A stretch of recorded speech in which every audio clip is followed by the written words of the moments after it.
बदनसीब बाप। एक शादीशुदा जोड़ा अपने सेकंड हनीमून मनाने के लिए क्रूज टूर पर गए। इसी दौरान वे अपने बच्चे को घर पर छोड़ गए थे।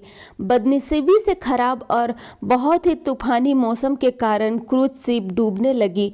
सभी लोगों की तरह वे दोनों भी अपनी जान बचाने के लिए लाइफ बोट एरिया की तरफ दौड़े, लेकिन वहां भी सिर्फ एक ही व्यक्ति के लिए जगह बची हुई थी। अपनी पत्नी को डूबते शिप पर छोड़ आदमी लाइफ बोट में बैठ गया। पत्नी उसे डूबती शिप पर खड़ी अपने पति को दूर जाते हुए देख रही थी। वो चिल्लाकर अपने पति से बोली। इस कहानी को यही विराम देते हुए शिक्षक ने अपने सभी विद्यार्थियों से पूछा, क्या कोई अंदाज़ा लगा सकता है कि पत्नी ने पति से क्या कहा होगा? ज़्यादातर विद्यार्थियों का एक समान उत्तर था। उन्होंने कहा, पत्नी बोली होगी कि मैंने तुमसे इतना प्यार किया और तुम मुझे इस तरह छोड़कर जा रहे हो। मैं तुमसे नफरत करती हूँ। शिक्षक की नज़र एक शांत बैठे विद्यार्थी पर पड़ी। शिक्षक ने उसे जाकर यह सवाल पूछा।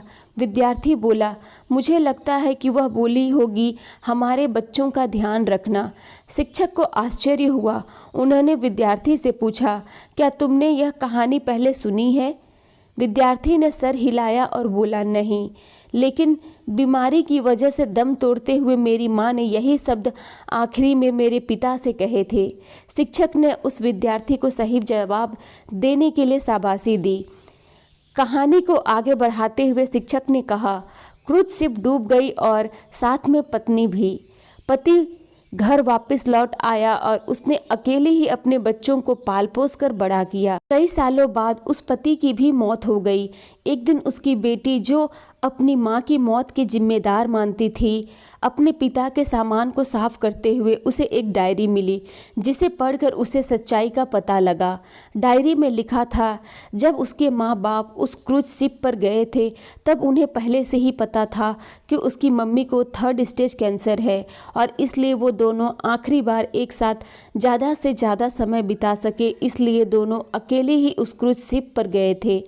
जब उस शिप पर वह महनूस समय आया था तब उसके पिता ने उसे अकेली बची लाइफ बोट की जगह में बैठने से मना कर दिया था। उन्होंने डायरी में लिखा था कि वह भी अपने पत्नी के साथ ही उस डूबती हुई शिप में डूब जाना चाहते थे, लेकिन सिर्फ और सिर्फ उनके बच्चों के लिए अपनी पत्नी की कसम देने के बाद उनको उसे अकेला छोड़कर उस लाइफ बोट में सवार होना पड़ा। इस डायरी को पढ़ने के बाद बेटी फूट फूट कर रो पड़ी।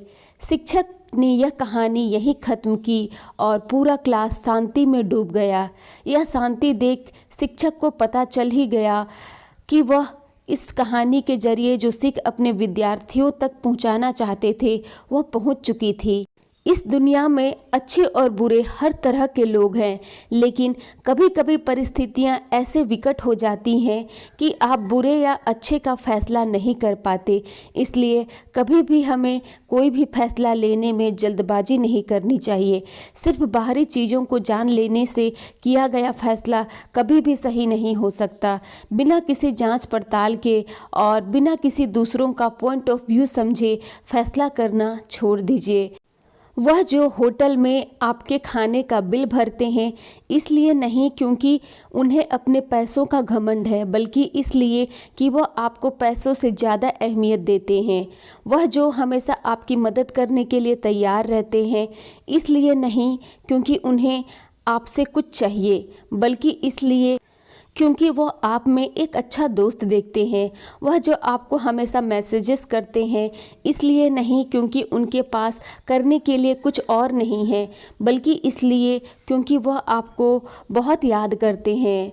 और वह जो हर झगड़े के बाद पहली माफ़ी मांगते हैं, इसलिए नहीं कि वह गलत होते हैं, बल्कि इसलिए क्योंकि वह अपने बातों, अपने गुस्से या अपने ईगो से ज़्यादा आपकी परवाह करते हैं। धन्यवाद। यह स्टोरी अगर आप लोगों को पसंद आए तो मेरे चैनल को लाइक और सब्सक्राइब करना ना भूलें।